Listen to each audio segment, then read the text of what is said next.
The House committee investigating the riot may hold rare primetime hearings about what went on January 6th. The committee wants to maximize how many people will be available to see what witnesses have to say about the attack and its causes. Chairman Benny Thompson says the public needs to hear from people under oath about what led up to January 6th and what has continued since. Hearings could begin in late March or early April. Joining us now to talk about this is DePaul University professor and terrorism analyst Tom Makaitis. Tom, thanks for joining us. Good morning. Let's talk about the militia groups that might have been involved on January 6th and where that stands now a year later.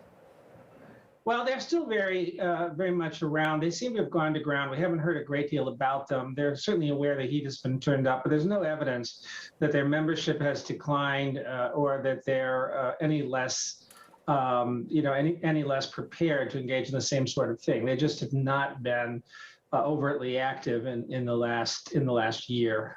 Tom, talk about the concept of insurrection. It's a word we've been using, right, and nobody's been charged with that. I don't know if this gets out of your area of expertise, but can you talk about that?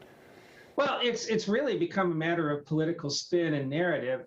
Many of us, myself included, believe this was an effort to subvert the cause of democracy, that they were hoping to prevent the certification of the election.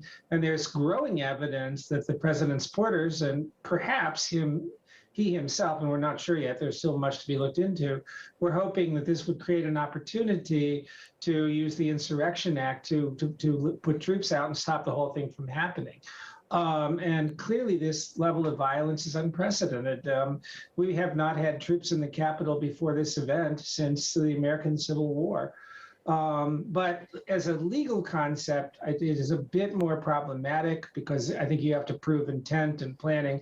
And most of the individuals seem to have been caught up in the excitement. There's almost a kind of a fete carnival atmosphere that accompanies these sorts of things, strangely enough, much like a rock concert. But there was also evidence of deliberate planning and preparation, as we saw with how well armed some of them were. Yeah, and on that note, Tom, some people probably thought something like that could never happen, and now maybe wondering whether this could happen again. How has our intel evolved, if at all, on these white supremacist groups or militia groups? Were we asleep at the wheel on this?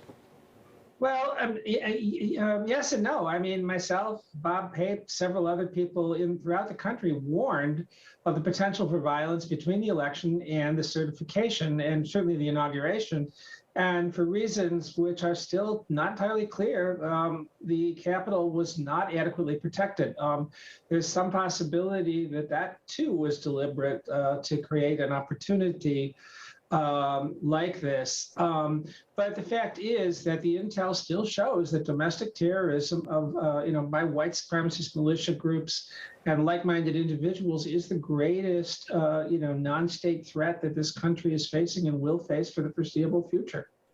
All right, Tom Makaitis, thank you for joining us this morning. Thank you, Tom. Happy to do it. Have a nice day. WGN will be covering all the events marking the January 6th anniversary, starting with live coverage of President Biden's remarks coming up at 8 o'clock.